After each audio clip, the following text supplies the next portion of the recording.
Welcome to 5 minute videos. கடந்த 2 ஆண்டுகளுக்குள்ள space எக்ஸ்ப்ளோரேஷன்றது மிகப்பெரிய அளவில் வளர்ச்சி அடைஞ்சிருக்கு. நாசா, இஸ்ரோ மாதிரியான கவர்மெண்ட் ஏஜென்சிஸ் மட்டும் இல்லாம ஸ்பேஸ் எக்ஸ் உட்பட சில தனியார் அமைப்புகளும் இந்த ஸ்பேஸ் எக்ஸ்ப்ளோரேஷன்ல ஈடுபட ஆரம்பிச்சிருக்காங்க. இது ஒரு பக்கம் நிறையவே சாத்தியங்களை திறந்து விட்டிருந்தாலும் இன்னொரு பக்கம் ஒரு பெரிய பிரச்சனை பில்டாக காரணமாகவும் அமைஞ்சிருக்குன்னு சொல்றாங்க. அந்த பிரச்சனை தான் கெஸ்லர் சிண்ட்ரோம். இந்த கெஸ்லர் சிண்ட்ரோம்னா என்ன, இது எப்படி ஃபியூச்சர் ஸ்பேஸ் எக்ஸ்ப்ளோரேஷனுக்கு மட்டும் இல்லாம இப்போ பயன்பாட்டில் இருக்க பல விஷயங்களை பாதிக்குன்றத பத்தி எல்லாம் தான் இந்த வீடியோல நாம பார்க்க போறோம்.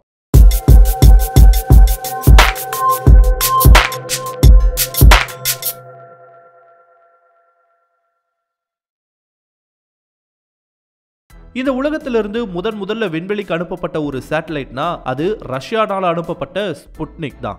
1957ல இதை அனுப்பியிருக்காங்க. அப்போ தொடங்கி இப்போ வரைக்கும் தோராயமா 12200 எண்ணிக்கையில சேட்டலைட்ஸ் விண்வெளிக்கு அனுப்பப்பட்டிருக்கு. அதுல இன்னமும் 7200 சேட்டலைட்ஸ் மேலதான் சுத்திக்கிட்டு இருக்கு. அந்த 7200ல 4700 சேட்டலைட்ஸ் மட்டும் தான் இப்போ செயல்பாட்டுல இருக்கு. இப்போ இருக்க சூழ்நிலையிலேயே பல்வேறு ஸ்பேஸ் ஆர்கனைசேஷன்ஸோட மிஷன் லிஸ்டை எல்லாம் பார்க்கும்போது இன்னும் வரப்போற ஆண்டுகள்ல இந்த எண்ணிக்கை இன்னுமே அதிகமாக கண்டிப்பா வாய்ப்புகள் இருக்கு. அப்படி இருக்க நிலையில இது சம்பந்தமா ஸ்பேஸ்ல ஒரு பிரச்சனையும் தொடர்ச்சியா பில்ட் ஆகிட்டே இருக்கு. அதுதான் ஸ்பேஸ் டெப்ரிஸ். அண்ட் இங்க தான் உள்ள வருது கெஸ்லர் சிண்ட்ரோம். நாசாவில் வேலை செஞ்ச ஒரு ஃபேமஸ் ஆஸ்ட்ரோபிசிசிஸ்ட் தான் டொனால்ட் கெஸ்லர். இவர் கூட ஒர்க் பண்ண பர்ட்ன்ற ஒரு நபரும் ஒரு முக்கியமான ரிசர்ச் பேப்பரை நாசாவில் இருக்கும்போது வெளியிட்டிருக்காங்க. Collision frequency of artificial satellites, the creation of debris beltனு ஒரு முக்கியமான ரிசர்ச் பேப்பரை இவங்க ரெண்டு பேரும் வெளியிட்டிருக்காங்க.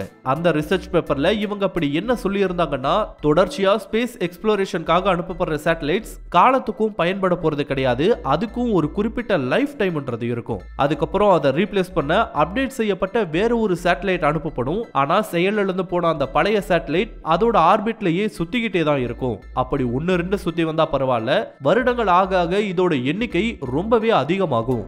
அண்ட் இது அதோட நிக்காது, அந்த சேட்டலைட்ஸ் எல்லாம் ஒன்னோட ஒன்னு மோதிக்க ஆரம்பிக்கும். அப்படி மோதிக்கும் போது ஏற்கனவே இருக்க ஸ்பேஸ் டெப்ரிஸ் இன்னுமே அதிகமாக வாய்ப்பு இருக்கு. அப்படி உருவாகக்கூடிய ஸ்பேஸ் டெப்ரிஸ் எல்லாம் ஏதோ சாதாரண வேகத்துல சுற்றி வருவது கிடையாது. அவை ஒரு பயங்கரமான வேகத்துல சுற்றி வரும். அதுவும் ஏதோ ஒரு ரேண்டமான ட்ரெஜெக்டரியில சுற்றி வர ஆரம்பிக்கும். அந்த சமயத்துல ஏதாவது ஒரு புது சேட்டலைட் அனுப்பப்பட்டா அவை இந்த ஸ்பேஸ் டெப்ரிஸ்னால தாக்குதலுக்கு உள்ளாகி அழிந்து போக கூட வாய்ப்பு இருக்கு.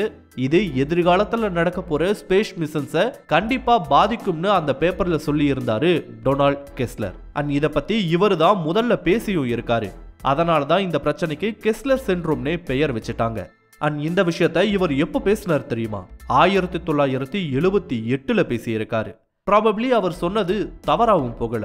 இப்போ இந்த பிரச்சனை கொஞ்சம் கொஞ்சமா பெருசாக ஆரம்பிச்சிருக்கு. தற்போதைய நிலையில ஆல்மோஸ்ட் 3000 எண்ணிக்கையில செயலிழந்து போன செயற்கைக்கோள்களும் அதோடு சேர்ந்து மற்ற பல டெப்ரிஸும் இந்த உலகத்துக்கு மேல சுத்தி வந்துட்டு இருக்கு. அதுவும் பயங்கரமான வேகத்துல. இதோட எக்ஸாக்ட் ஸ்பீட் தெரியல, பட் நமக்கு தெரிஞ்ச ஒரு எக்ஸாம்பிள் எடுத்துக்கிட்டோம்னா இன்டர்நேஷனல் ஸ்பேஸ் ஸ்டேஷன் எடுத்துக்கலாம், அதாவது ISS எடுத்துக்கலாம். இந்த ISS பூமியை 27500 km/hன்ற பயங்கரமான வேகத்துல சுத்தி வந்துட்டு இருக்கு.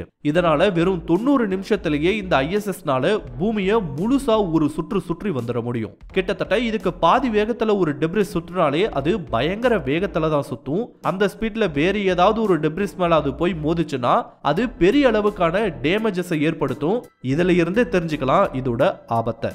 ஒருவேளை அப்படி ஒரு டெப்ரிஸ் வந்து மோதுனா அதோட இம்பாக்ட் எப்படி இருக்குன்றதுக்காக ஒரு சாம்பிள் தான் ஸ்கிரீன்ல நீங்க பாக்குற இந்த போட்டோவும்.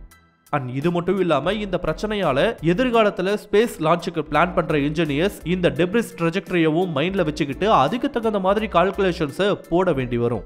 ஏற்கனவே அது ஒரு பெரிய வேலை தான். இதுல இதுவும் புதுசா சேர்ந்துக்கும்.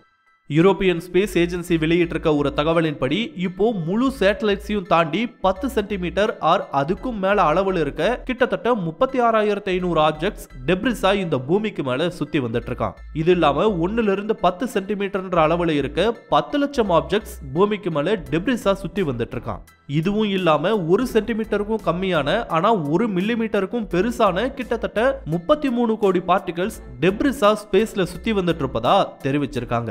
அதுவும் இவையெல்லாம் ஒரு குறிப்பிட்ட வட்டப்பாதையிலையும் சுற்றி வர்றது கிடையாது, ரேண்டமா தான் இவையெல்லாம் சுத்தி வந்துட்டு இருக்கான். அண்ட் இவை இப்போ செயல்பாட்டில் இருக்க இல்ல எதிர்காலத்துல அனுப்பலான்னு பிளான் செய்யப்பட்டிருக்க சேட்டலைட்ஸ்க்கு ஒரு பெரிய ஆபத்தா அமையும்னு சொல்றாங்க. அதுவும் கவர்மெண்ட் ஏஜென்சிஸ் மட்டும் இல்லாம ஸ்பேஸ் எக்ஸ், அமேசான், ஒன்வெப் மாதிரியான தனியார் அமைப்புகளும் இன்டர்நெட் உட்பட பல்வேறு தேவைகளுக்காக தொடர்ச்சியா பெரிய அளவிலான சேட்டலைட் லான்ச்சஸை பிளான் பண்ணிட்டு இருக்காங்க.